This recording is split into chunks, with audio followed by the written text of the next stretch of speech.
Good morning, this is the Eager Beaver Show. You are listening to a True North Eager Beaver Media Incorporated podcast.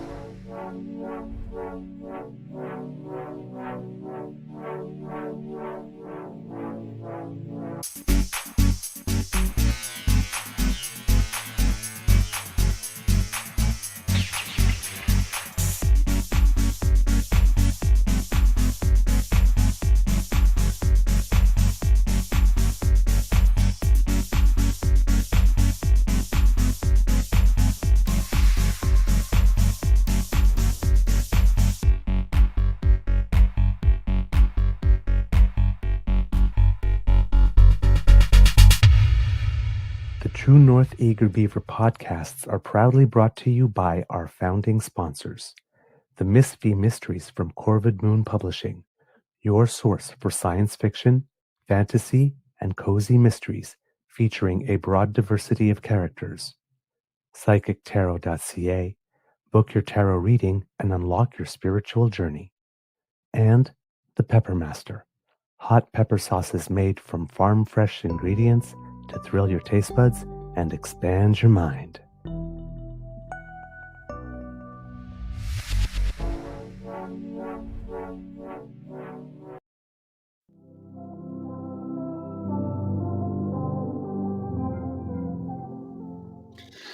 Well, good morning, my friends.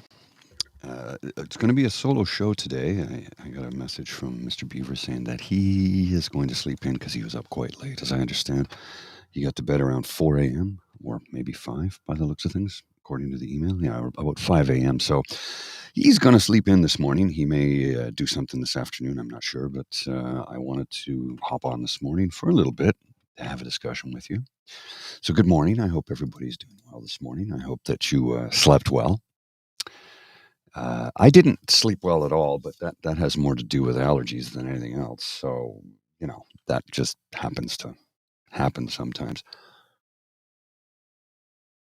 Oh, that's a good cup of coffee.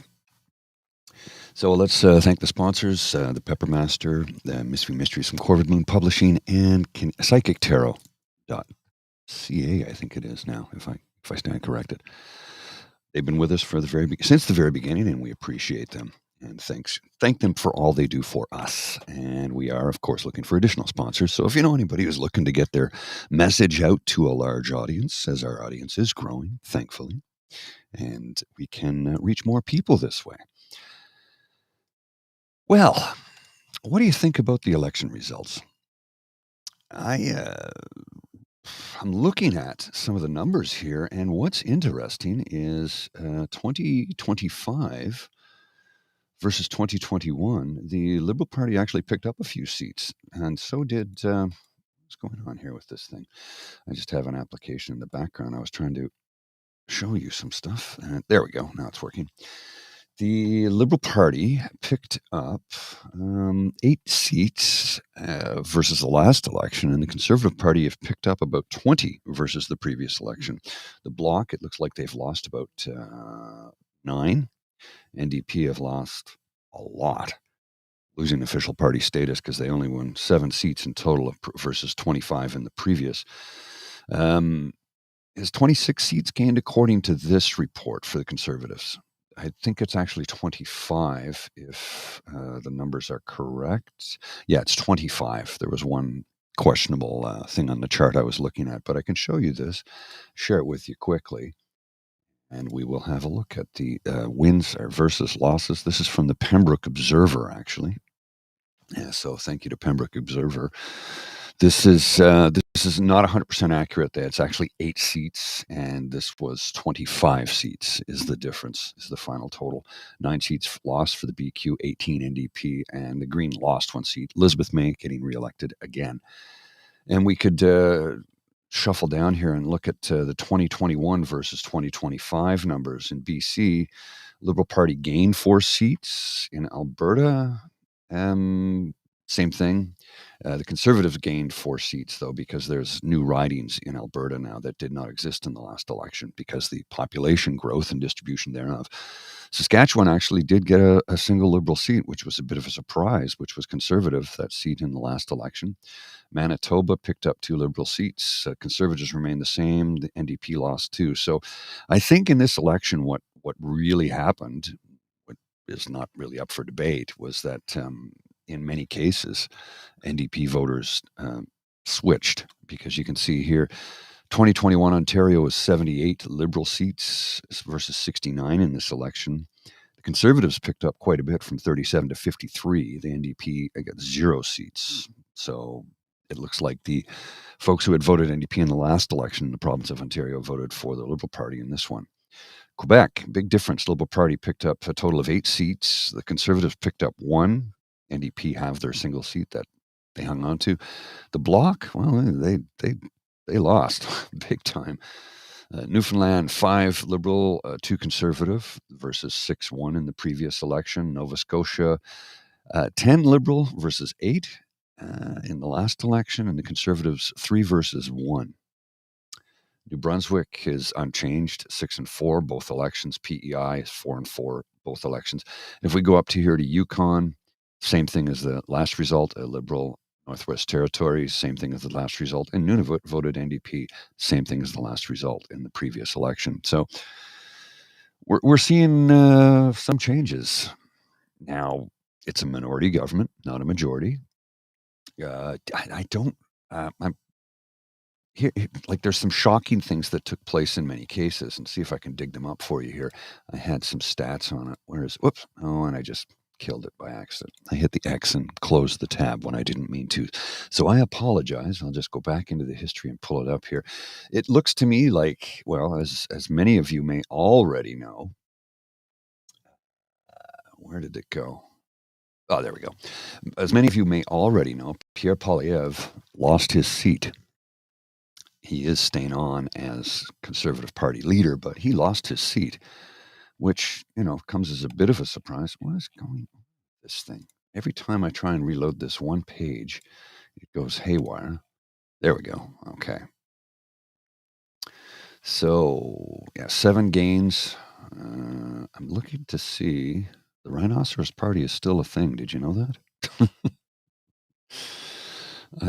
I can't see it. I have not been able to find out who won what when it comes to ridings. I do know that there are a few people who did lose their seats, though, along with Pierre Poilievre. Michelle Ferrari and Peterborough also was defeated soundly, which is something I know a lot of people in that part of Ontario are very rejoiceful for. As she's pretty caustic and toxic and not exactly the nicest person. Incapable of telling the truth, it seems. But I did catch that video and cover the news. Thank you very much, Jamil Javanni, and I will bring that up in just a second here. Went on a bit of a rant about Doug Ford last night because, well, he wasn't real happy about Doug Ford's non-support or non-response, I guess you could say. I'll just bring it right up to the part where Javanni steps into the scene, and we'll have a listen to what he has to say here. He kind of went hard after Doug Ford. And, well, let's just say the federal Conservatives fighting with the progressive Conservatives provincially in Ontario is actually kind of a good thing, you see, because they're fundamentally different parties. They really are. Let's have a look.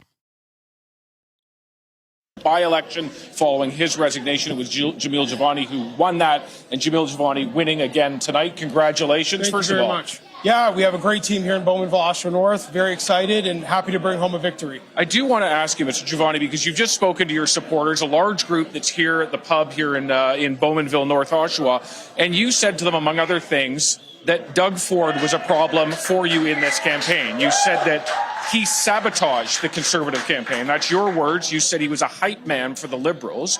Take me through how you see that. Yeah, well, look, Doug Ford just went through an election.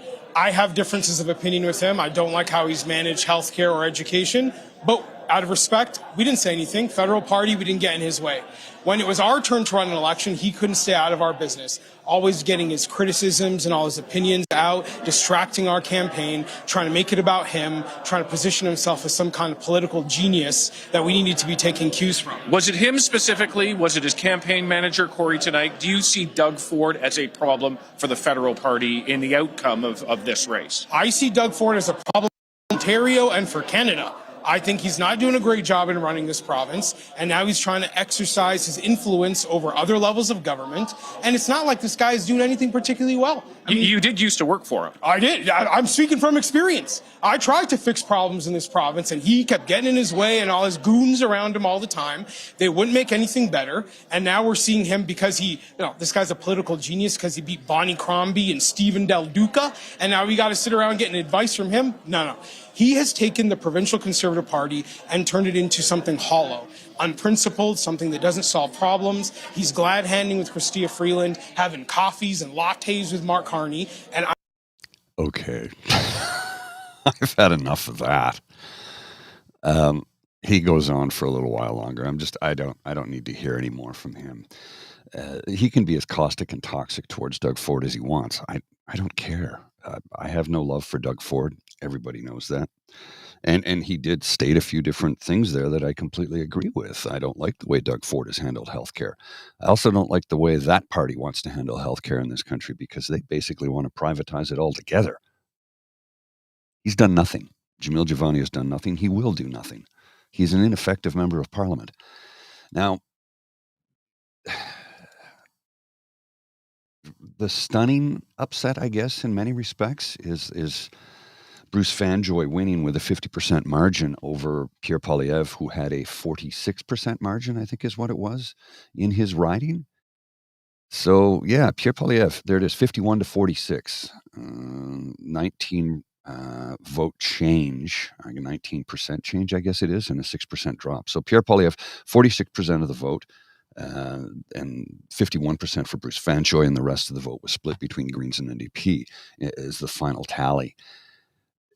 I'm very happy for Bruce Fanjoy. I've met Bruce. He's a very nice man. He's worked tirelessly for the last, 2 years trying to get the message out about what is going on in that riding with that member of parliament who now has lost his seat. But no surprise to me whatsoever that Pierre Poilievre will stay on as opposition leader.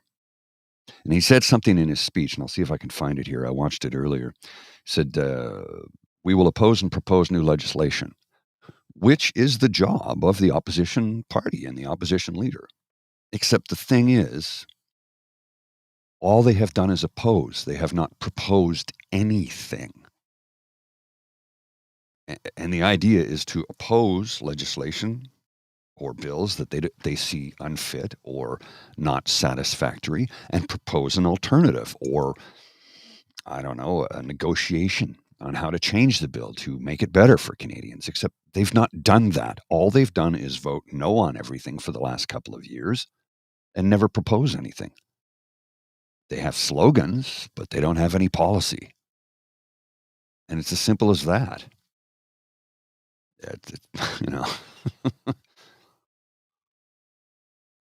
Well, I don't think Ford has responded, but he wouldn't need to respond, Laurie Sue.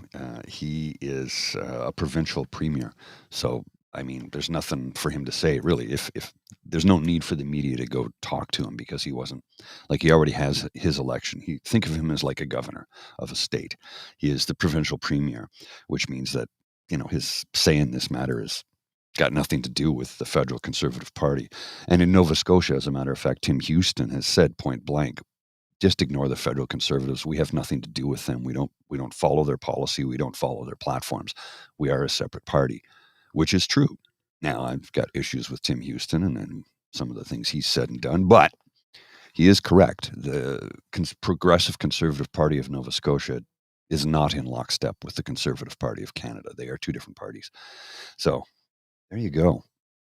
But it's a bit of a shocker that Pierre Poilievre did not retain his seat. See if I can find his speech. He says he's staying on as leader, which I fully expected. He won't go. He just won't leave. They'd have to drag him out kicking and screaming, much like Trump is. The millstone, I guess, around Pierre Poilievre's neck. This is cute. This is I don't know when this was tweeted out, but this is kind of symbolic. In the real world, if you don't do your job, you lose it. Pierre Poilievre tweeted that. I don't know when it was tweeted. It's just something that showed up in the feed. When that took place, I do not know. And I don't even know if it's authentic, but it could very well be, for that matter. There's some people who are really, really freaking out about it. Poilievre both losing his seat and the party not winning the election. Well, I mean, he only blew a 30-point lead in 2 months. Take that in for a minute, shall you? Please, I beg you to. That is absolutely historical. To blow a lead that big in that time frame. Turns out it wasn't the Liberal Party of Canada that was hated by the populace, and I say hated in air quotes for those listening. It had more to do with leader fatigue and all of the negative media churned up over the last few years via social media, amongst others, and right-wing. I don't even know if you want to call it conservative media. I'm not going to name any of the sites. You know who they are. You know who the usual players are. Stirring up garbage and lies and posting the lies and then retracting the lies. But once the damage is done, the damage is done, because a lot of people will never read the retraction. And those individuals who post those lies know that. They'll post a lie knowingly. They'll put it out. They'll get it around the world. And as the saying goes, a lie will make its way halfway around the world before the truth has its pants on. The truth doesn't matter to these folks. They'll come out and tell it later. A small, quiet press release. Oh, we were wrong about that. But it doesn't matter because the damage has already been done, and they know this, and they do it intentionally, which is why they basically destroyed Justin Trudeau. Now, Justin Trudeau was his own worst enemy in the fact that he and the Liberal Party did nothing to counter any of that mis and disinformation over the last several years. He had no choice but to step down, despite the fact that his party kept 92% of their promises and have fulfilled most of their mandate. Doesn't matter. When you have a hype machine screaming noise constantly into the void to tell you that he is bad, he is good. Take this guy over here. Vote for Pierre. Vote Pierre for PM, which is not a thing we have ever done in this country. We don't elect a prime minister. We elect a parliament. We elect members of parliament, and the leader of the party can then assume the position of prime minister. But they don't have to. They can defer to their deputy. They can defer to anybody they want, actually. Party leader does not have to assume the position of prime minister. I don't know that it's ever not happened, that they've not assumed, but there you go. We do not elect a prime minister. We never have and we never will. Our system does not work that way. We elect a parliament. 343 members of parliament, up 5 from the previous election because of the demographics and the population growth in different provinces. 1 second. But of course, Pierre Poilievre will not resign his seat, or resign, because he's a smarmy narcissist. Mad at me for saying that if you want. I really don't care. That's exactly who he is. I'm going to share a video here. It's 40 seconds of an individual who I hope goes and gets the help they so desperately need. And I mean this sincerely. This person, I'm going to show you this. They were at the Conservative Party headquarters last night celebrating until they weren't. And this diatribe is from an individual who has, well, they've need of psychological help. They've been brainwashed and sucked into the hype machine, and they're believing, I think, a lot of the things that they're saying along with the things that they've read. The video is cropped beyond belief. I don't know why. but I will share it with you. It is 47 seconds. Have a listen to what this man says, and then we'll talk about it on the other side. And let's see if I can make this a little bit bigger. That's about as big as I can make it. All right, we're going to kill this stream. I'm going to go home. I'm going to go book a plane ticket and figure out what I want to do with my future. I want to know what I'm going to do. I don't know what I'm going to do. I don't know. Carney's going to have me thrown in prison. There's no way. There's no way. He's going to lock me up. They're going to freeze my bank accounts. They're going to make my life a living hell here. So it's unsafe for me to live in Canada now, unfortunately. Yes, this is the country we have. It is what it is. Either I move out, I move somewhere. So that's the plebe reporter, I guess is what his handle is. And that's delusional. That's a delusional statement. It's a delusional statement. Look, if Mark Carney's going to lock me up and freeze my bank account, no, he's not.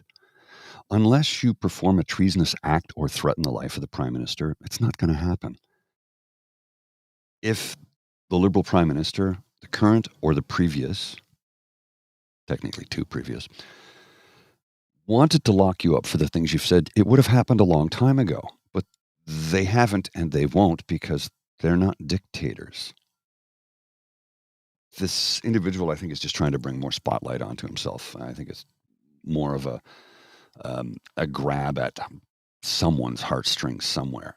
But I do genuinely feel for this person. If they actually believe that, get some psychological help, dude. You need help. Everything you just said is just simply not true. Go out, find a good therapist, find a deprogrammer, and have a conversation. It's disturbing.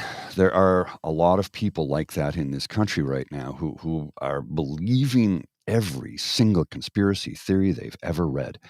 And that is troubling because it's conspiracy theories. So much of it is just absolute garbage and has no basis in reality. And that worries me that people seem to think that, the Prime Minister's going to arrest me and throw me in jail because he doesn't like what I have to say. Well, that's what a dictator would do, but we don't have a dictator. We have a democratically elected parliament. And as I said, both parties gain seats. So, and you're right, Jen. This is what Jen says here. I'm going to put this on the screen. She says they want to be victims so badly. And that's the absolute truth. And I agree with you as well, Laurie Sue. Hard to imagine that Carney is even aware of his existence. I agree. I don't think he knows who he is, and I don't think he cares.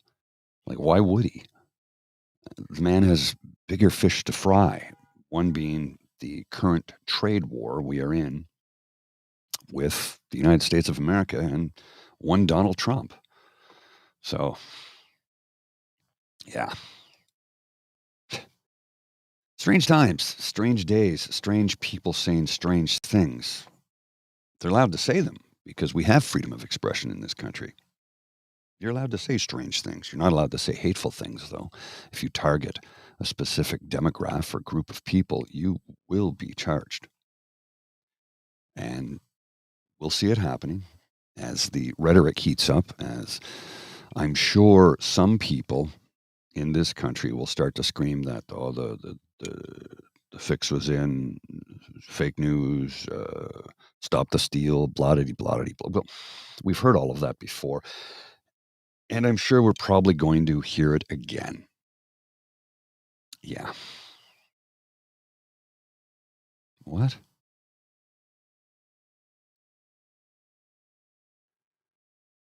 Sorry, I'm just trying to address something here in my feed. There's all kinds of crazy things I see online right now, and trying to keep up with some of them. It's not that easy because there's just so many. Let's see if I can find, there's an interesting article here. I will show you something from the BBC I've got some. It shows that the because at one point in time, 168 seats would be enough for a majority, but because let's just go bigger here with that. But because of the additional ridings that were added in this election, you need 172 for the majority. So 168 seats for the Liberal, 144 for the Conservative, 23 for the Bloc, and 7 for the NDP. And we can scroll down here and see the change in vote share since 2021.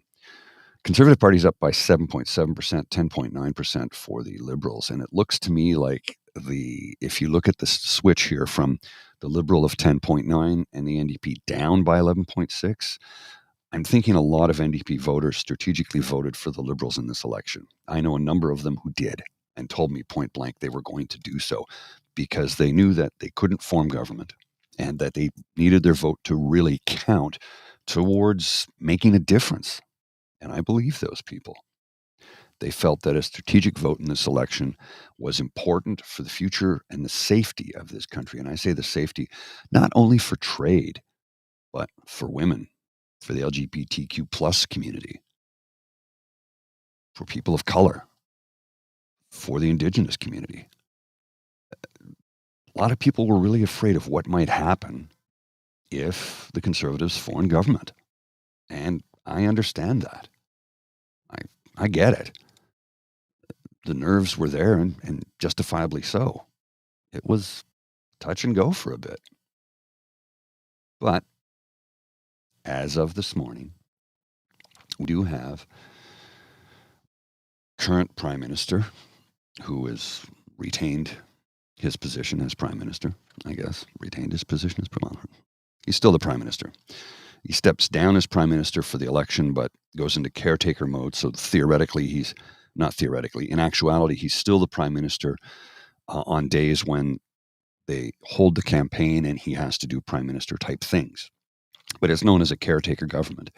But in this instance, the Liberal Party won, a slim majority. And it looks like we're going to have at least 5 years of Mark Carney. Let's see how that works. I mean, it's time to form cabinet and get to work on making repairs to the country. The trade agreements, more than anything else, is what we need to do, establishing new trade agreements with the EU, amongst others. I know that we're looking at trading oil with China now. And I don't know, I've heard a rumor, and I don't know that it's true, that because we sell so much oil to the U.S. at a deeply discounted price versus the recognized norm, I've been told that they're going to start to increase that price to bring it up to current market rates. I do not know if that is true, as they negotiate selling oil to other parts of the world. Let's see what happens. Time will tell. Where we go from here, I don't know when it comes to trading that part of our commodities.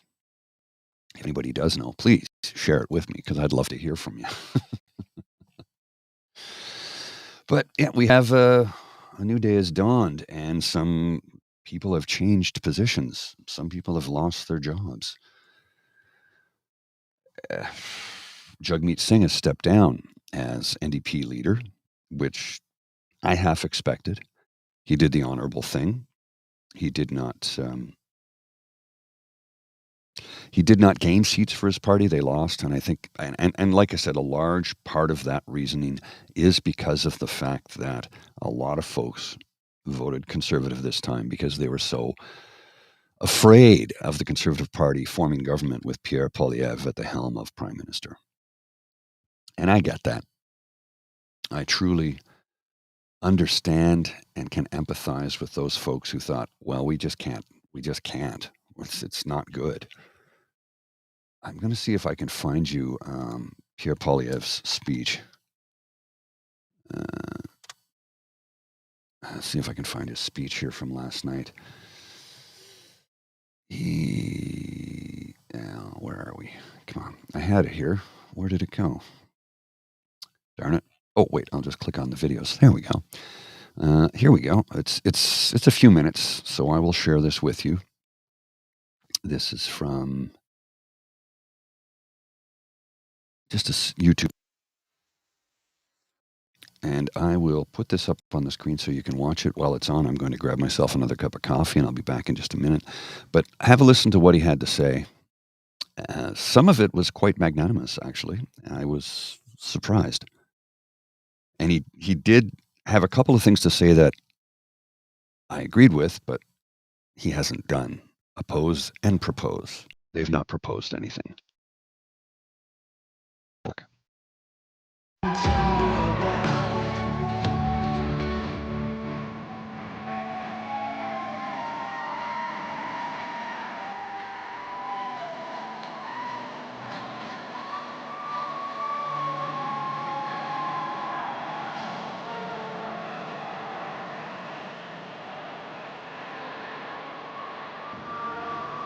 Merci tout le monde. Chers Canadiens. Merci. Merci, chers Canadiens. Je vous aime aussi. I love you too.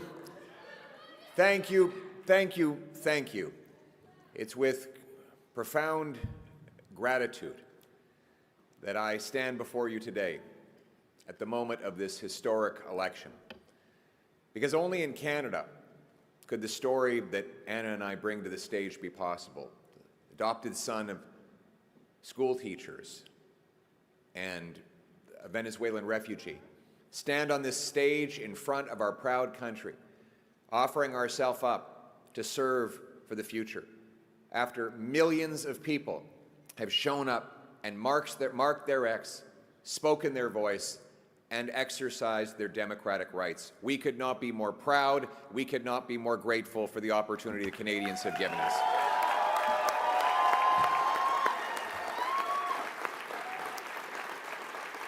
And speaking now of Anna, I want to take a moment to thank my incredible wife. She's been by my side. She's my rock. I love and cherish you and our little ones more than you'll ever know. And I could not have done any of this without you. Thank you so much. I love you.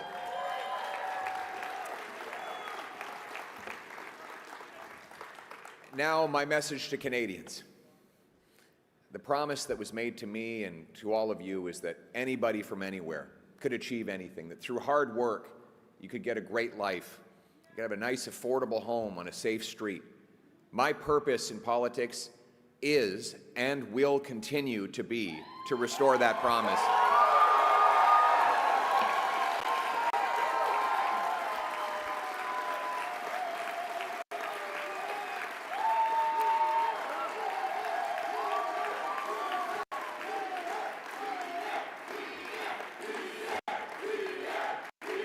Thank you.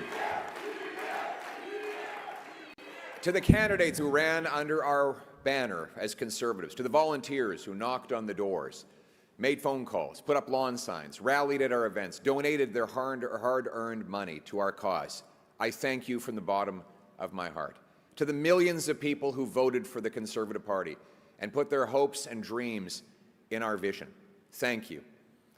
It will be an honor to continue to fight for you and to be a champion of your cause as we go forward.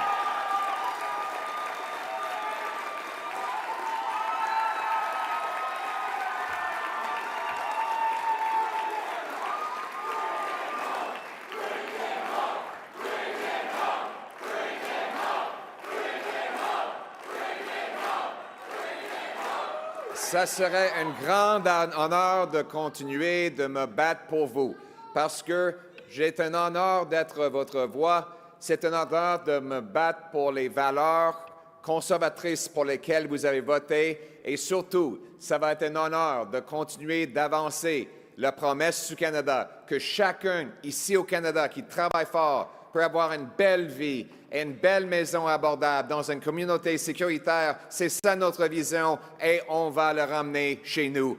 Merci beaucoup. To my fellow Conservatives, we have much to celebrate tonight. We've gained well over 20 seats. We got the highest share of vote our party has received since 1988. We denied the NDP and Liberals enough seats to form a coalition government, meaning... Okay, hold on. Is he trying to go back to the confidence supply agreement being a coalition government? Is that what he's trying to do here? Because I think that's the case. No, just no. There was no coalition government then. It was a confidence and supply agreement which could be torn up at any time, and was. So he's trying to rewrite history here.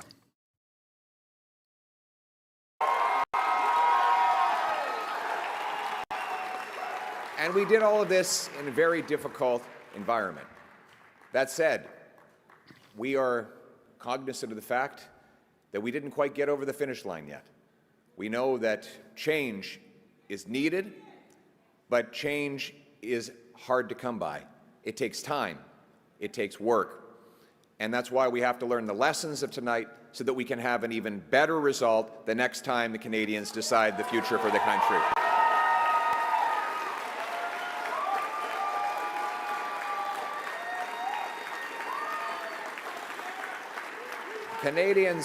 Canadians have opted for a razor-thin minority government, a virtual tie in the vote count. So I would like to congratulate Prime Minister Carney on leading this minority government. We'll have plenty of opportunity to debate and disagree, but tonight we come together as Canadians. We will do our job. Yes, we will do our job to hold the government to account. But first, we congratulate people from all political backgrounds on participating in the democratic process. And as I said, while we will do our constitutional duty of holding government to account and proposing better alternatives, we will always put Canada first as we stare down tariffs and other irresponsible threats from President Trump. Conservatives will work with the Prime Minister and all parties with the common goal of defending Canada's interests and getting a new trade deal that puts these tariffs behind us while protecting our sovereignty and the Canadian people.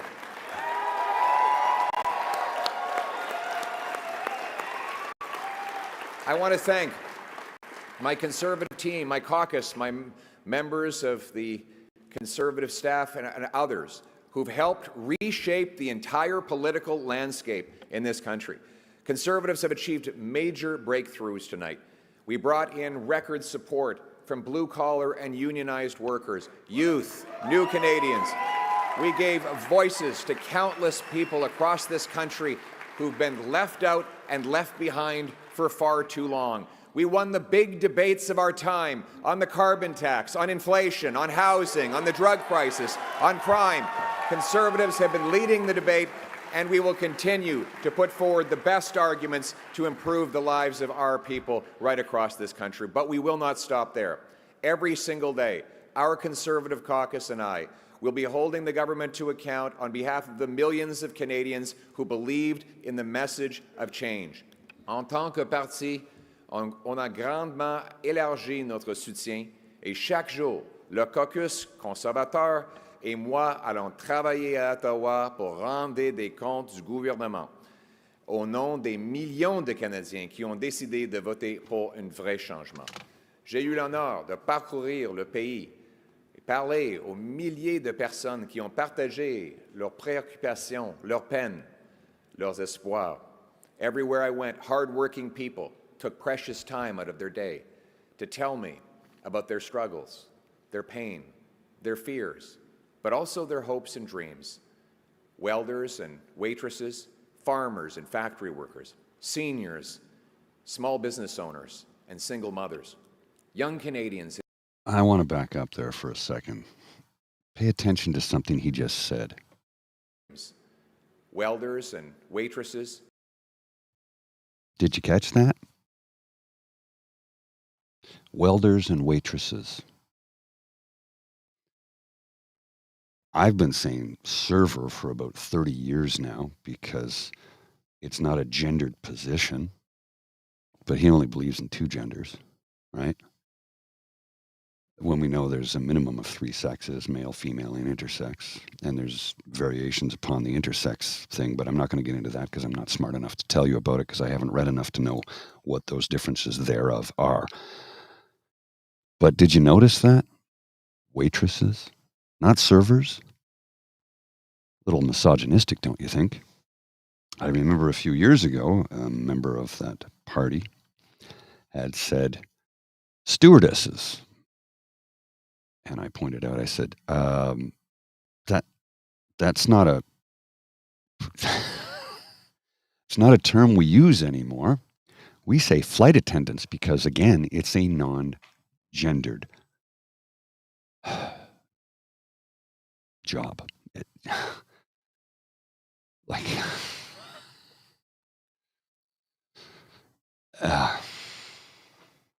I'll continue for a minute. Farmers and factory workers, seniors, small business owners, and single mothers, young Canadians and young families pleading for the chance to own a home, parents who worried that their kids would never be able to move out of their home, grandparents who saw their grandchildren suffering from the Parents worried that their children will never move out of their home. You know, there are many cultures in this country where you don't move out of the home until you get married. And in many cases, you still live with your family because it's a great way to save money. See, he has a vision of this country that really does not line up with the way the country is right now. But hey, I don't think you need me to tell you that. Shortfalls of our economy, and countless others who are afraid to go outside because of the rising wave of crime. All of these stories touched my heart and gave me inspiration to work towards something better. These people continue to need voices, and I will continue to fight for them every day, and every day we will never give up on fighting for the Canadian people.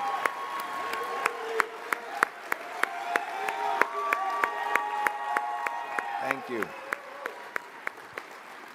We hear your stories. We will carry those stories with us into Parliament. We will not forget the people for whom we work and for whom we fight every day. Now, I know that some of you might be disappointed that change did not get over the finish line tonight. Change takes time. Most of all, it requires that we never give up, because our people and our country are worth fighting for.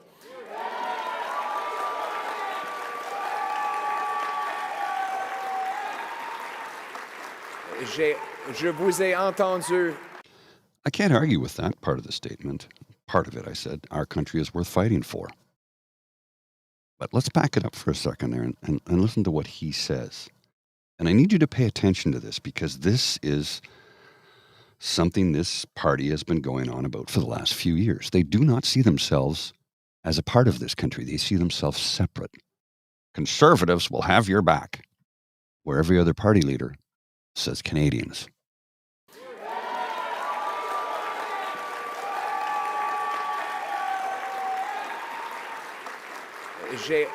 Requires that we unite. Change takes time. Most of all, it requires that we never give up, because our people and our country are worth fighting for. Do you think when he says our people, he's referring to everybody in Canada or just his Conservative Party supporters? Because, again, they tend to do this.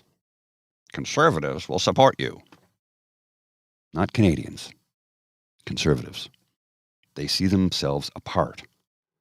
They see themselves as above us. And I think that's all we really need to hear from him, to be quite honest with you. There's like 3 more minutes, and I don't want to listen to it anymore. I don't. That, and I don't want to give his particular YouTube channel any more attention than it already is getting. So I'm just going to close that there. So, yeah, we have a new boss, and some would say same as the old. I got a piece of lint on my chapeau there. Same as the old boss, except it isn't. It's a new boss who was in the position for a very short time period and is now back in that position with a mandate for the next 4 or 5 years. And we'll see what Mark Carney can do to improve the lot and life of the average Canadian. Now, Mark Carney is more of a progressive conservative than he would be a bleeding heart liberal. And I'm talking old school progressive conservative, like the kind of progressive conservative that created the CBC, built Ontario Place, created the Ontario Community College system. That kind of progressive conservative, one who actually is progressive and believes in progressive policies, one that can benefit all Canadians and lift up those of us who need it. Give you a hand up, not a handout. I am fine with that. But they also need to acknowledge the fact that there are folks in this country who do need a handout. There are folks in this country who cannot work through no fault of their own in many instances. We need to support those folks and give them a living wage. Now is time to really focus on a universal basic income. We can get rid of welfare, we can get rid of EI, we can get rid of disability. We can just go with a universal basic income for everyone. Rising tide lifts all boats. You remember when CERB first came out, somebody stated, if you give $2,000 to somebody who has lots of money, they'll just put that into an investment account and create more money off of it. If you give it to somebody who desperately needs it, they will put that money back into the economy because they need to buy food, pay their rent, pay their hydro, pay their internet, pay their phone bill, buy clothing. A UBI puts money back into the economy, and it's been proven to do so. I think now is the time when we address it. Because I'm worried my EI is going to run out soon, and I've still not been able to find a full-time job.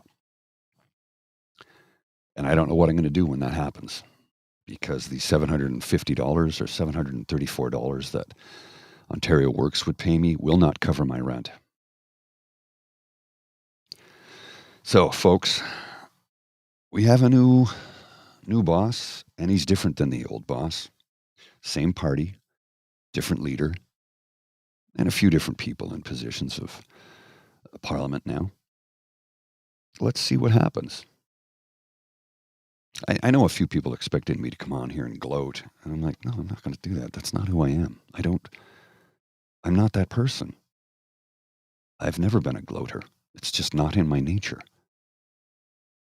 I hope that those folks who lost their jobs last night are able to find gainful employment. It sucks to be unemployed. I know. I'm there right now. So let's see what happens. Let's see what the future brings. Lord knows where we'll be in a week or a month from now. I mean, the work really has to begin tomorrow. I suppose in many cases it will begin today, but as to negotiating new trade agreements, let's see what happens. How can we appreciate and grow this economy and this country by lifting up those who are well below the poverty line? What can we do to help everybody? And I sincerely want to see that. Now, there's people that will chastise me and say, well, what about those who don't deserve it? I'm like, so what do they deserve? To suffer because their lot in life didn't turn out the way yours did?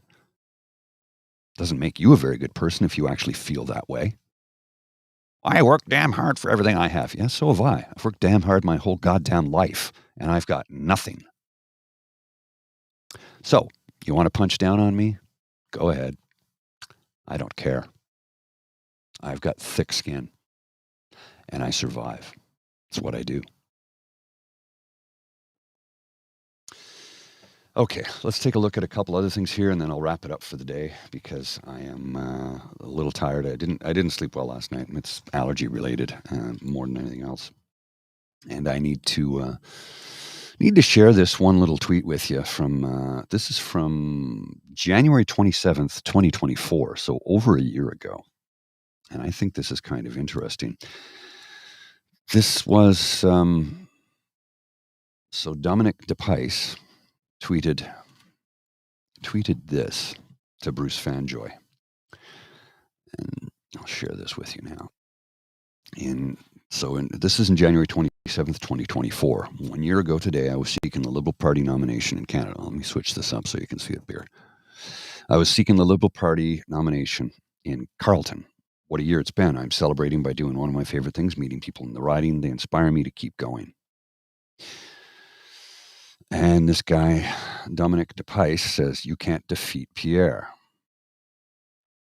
And Bruce, somebody retweeted this, and I reposted as well. He says, watch me. Which, as we know, is kind of the famous line from Pierre Trudeau during the FLQ crisis, just watch me.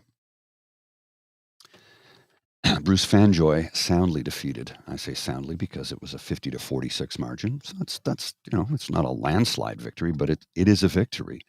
And for that, I know that the party leader now doesn't have a seat, and I wonder what will happen to Pierre Poilievre. He won't step down as leader, and that comes as no surprise. I expected that fully, that he would not step down, because that's who he is. He's a smarmy, smug narcissist who needs therapy, even more than me. And Mark Carney won his seat, by the way, for those of you who are not aware, in Nepean, the Nepean riding. I'll put this on the screen so you can see it. Basically doubled, a lead of 21,000 votes. This was at 5 a.m., 5 at Mountain, so that would have been 6 a.m. this morning here in Ottawa.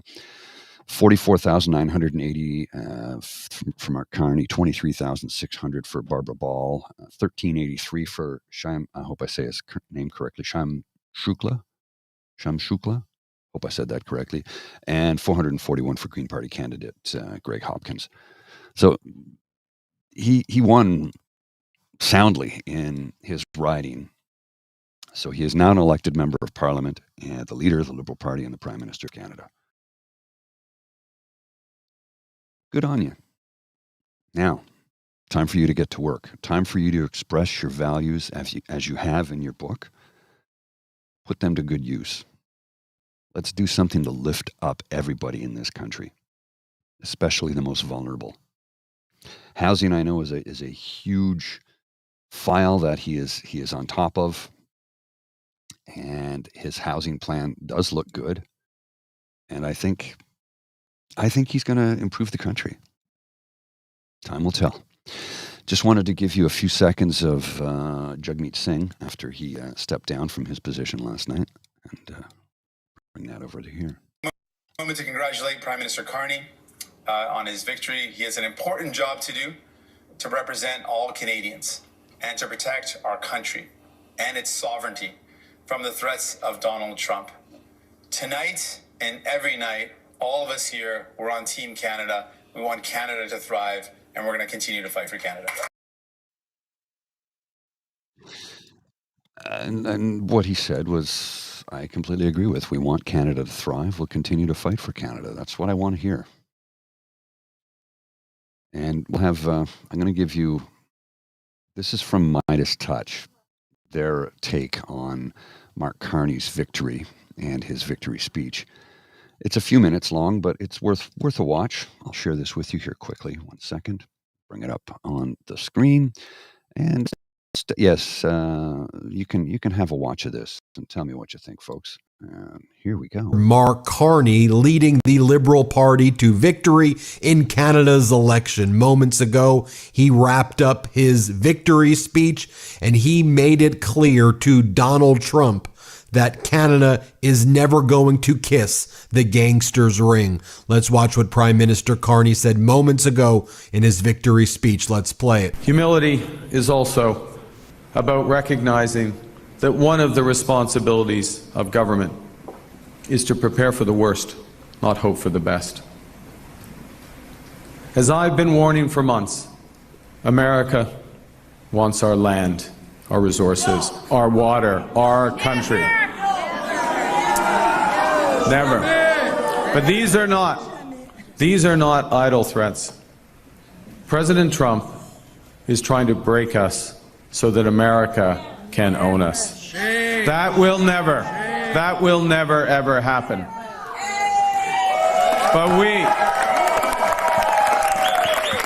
But we also must recognize the reality that our world has fundamentally changed. There is also, for me, as I stand before you this evening, humility in recognizing that, well, many have chosen to place your trust in me, trust in the Liberal Party. Millions of our fellow citizens preferred a different outcome. And my message to every Canadian is this: no matter where you live, no matter what language you speak, no matter how you voted, I will always do my best to represent everyone who calls Canada home. And here Prime Minister Carney reiterates that any old special relationship with the United States is over. Let's play the clip. We are once again at one of those hinge moments of history. Our old relationship with the United States, a relationship based on steadily increasing integration, is over. The system of open global trade, anchored by the United States, a system that Canada has relied on since the Second World War, a system that, while not perfect, has helped deliver prosperity for a country for decades, is over. These are tragedies, but it's also our new reality. We are over the shock of the American betrayal, but we should never forget the lessons. But you're going to take us forward. We have to look out for ourselves. And above all, we have to take care of each other.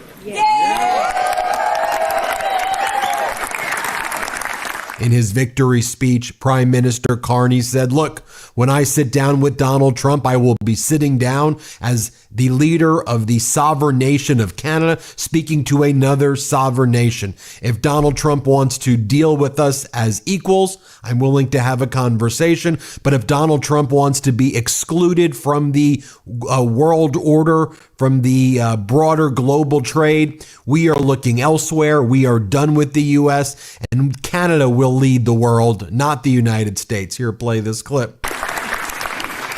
When I sit down with President Trump, it will be to discuss the future economic and security relationship between two sovereign nations.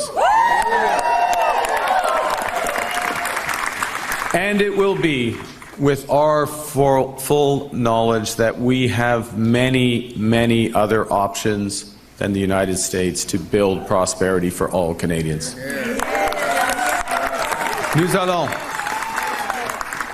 Nous allons renforcer nos relations. We will strengthen our relationship with reliable partners in Europe, in Asia, and elsewhere in the world. And if the US doesn't want to play a pivotal role in the world economy, we will lead, not the Americans. We are masters in our home. We'll build millions of homes. We'll become an energy superpower. We'll provide good specialized jobs and careers, and we'll create one single Canadian economy, not 13. Because this is Canada, and we decide what happens here.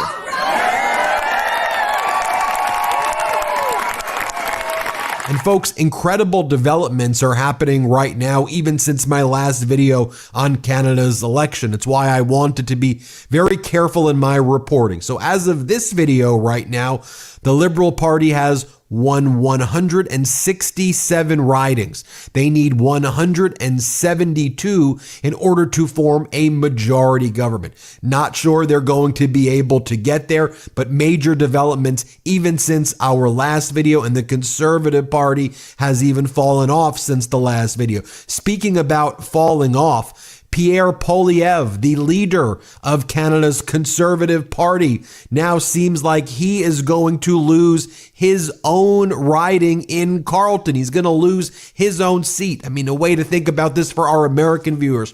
Imagine MAGA Mike Johnson losing his congressional seat, a leader of the party losing the seat. Right now, Polymarket has Pierre Poilievre with a 91% chance. And he did lose his riding in Carleton. Thanks to Ben Mizella at the Midas Touch Network for that clip. Please don't copyright us. We'd like to work with you, sir. I think the country has chosen, and we see what happens now. Tomorrow is a new day. Today is a new day. I mean, really, if you live in the Carleton Riding, you have a new leader for the first time in 20 years, a new member of parliament for the first time in 20 years, one who I know is going to work very hard in that riding. I've met Bruce. I've shared a pint of Guinness with him. Well, he had his, I had mine. He's a good man who wants to do good for his constituency. And I feel the same thing from Mark Carney. And I don't question the fact that Pierre Poilievre wants to do good, but it's by his standards. And his standards of good may be quite a bit different from mine because some of his policies will harm people when he says there are only two genders. When we know that gender is a construct and a spectrum. There are three sexes, male, female, and intersex. You can get into that. You can debate that. You can talk about it. I don't care what you feel. Truth is truth. And when the American president stated that you are the gender you were assigned at conception, that makes every man in the United States of America and Canada trans because you're female at conception. The male hormones don't kick in for about 6 to 8 weeks. So that means every male is a trans man. It's science. Get upset if you like. I really don't care. I'm going to punch out. It's 10 after 8. I got to get ahead of a few things here today, and there are some other things we do need to discuss, but we can discuss them tomorrow. I don't know if Mr. Beaver's going to be on later today or not. He may or may not, but thanks for coming out, folks. We really do appreciate each and every one of you. And remember, if you want to help us out, you can do so by contributing either at our coffee account, and there is a, if you look up in the left hand, my right, your left, corner of the screen, there's a QR code that you can scan that'll take you to our coffee page where you can donate if you wish. Or if you want, you can go straight to, let's see, I'll put it on the screen here. It is ko-fi.com/eagerbeaver, where you can donate. And in the meantime, if you want to, you can find us at our pod page, sponsored by the Ray Girl, where as soon as we have content, it is available there immediately. And I've got some audio content from yesterday to post. I just didn't get to it because I was not feeling well yesterday. I will get to it today. I promise you that. You can, like I said, if you want, you could also, if you want to help us out with costs, because it does cost money to run this, and I don't really have any right now. If you want to avoid any sort of handling fees by any other company, be it coffee or YouTube, you can just email cash directly to, email whatever amount you wish directly to truenortheagerbeaver@gmail.com, and it goes directly into the corporate account where we can then disperse the funds to help cover costs and pay some bills, and the bills are piling up. So thanks for coming out, folks. I appreciate each and every one of you, even the haters. Come on out and hate watch us. I mean, it just adds to the numbers. We appreciate it. And for those of you who are watching us on Twitter, we'd love it if you would join us for the chat. Just go to youtube.com/@truenortheagerbeavermedia, and then you can find the live stream there, and you can join in the chat. And it'd be great if you could join us in the chat, because we have a wonderful group of people that join us every morning, and it is growing. And those folks are able to contribute to the chat and exchange and bounce ideas off of one another, and occasionally correct us when we make mistakes, because we do make mistakes. We're only human. We're not perfect. I'm not a robot. I'm not an AI. Or am I? I've been asked to loan my voice to AI, and if the compensation is good enough, I may just do it, but we'll see. We shall see. As long as I can continue to get compensated for it, we'll see. Oh, yes, my beloved wants to come in and say hello. Good morning, Damn Fam. Oh, it was so nice to see a bunch of you last night. I hope to see you again soon. Have a great day. And Miss Lola, did you want to get up and say hello? There's Miss Lola. There's Miss Lola. She wanted to say hi this morning. Oh, look at that big girl. Yes, big girl with big kisses. Okay. Daddy's got some work to do, Lola. Yes, yes, Daddy's got some work to do. We'll go out in a minute, okay? Go get your jacket. Oh, always hits me in the same spot. Never fails. All right, folks. Thanks again for coming out. We appreciate each and every one of you. And like I said, if you want to join us in the chat, we would love it if you would. YouTube.com/@truenortheagerbeaver media. You can join us in the chat. You can subscribe there, which helps us because, we want to grow our audience and our family and increase the size and scope of the Damn Fam. People can come in here and share and bounce ideas off of one another in the chat like they do every morning. We appreciate each and every one of you. Thanks for coming out. We will see you à demain, mes amis. You are listening to a True North Eager Beaver Media Incorporated podcast. The True North Eager Beaver podcasts are proudly brought to you by our founding sponsors, the Misfit Mysteries from Corvid Moon Publishing, your source for science fiction, fantasy, and cozy mysteries featuring a broad diversity of characters. CanadianTarot.com, their uniquely Canadian online eclectic tarot community, and The Pepper Master, hot pepper sauces made from farm fresh ingredients to thrill your taste buds and expand your mind. We are grateful to the Crier Media Network for its support, Pete Jarvis for our artwork, and Paul Joseph Something for our opening and closing sequence music.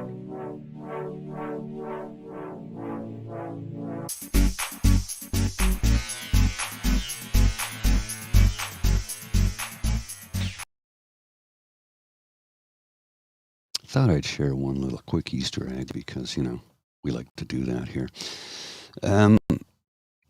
So Pierre Poilievre made history last night by being the first Conservative leader to lose their seat since Kim Campbell in 1993, and she unfairly lost her seat, largely because of the previous government.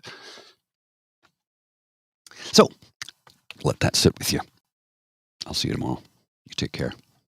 Bye.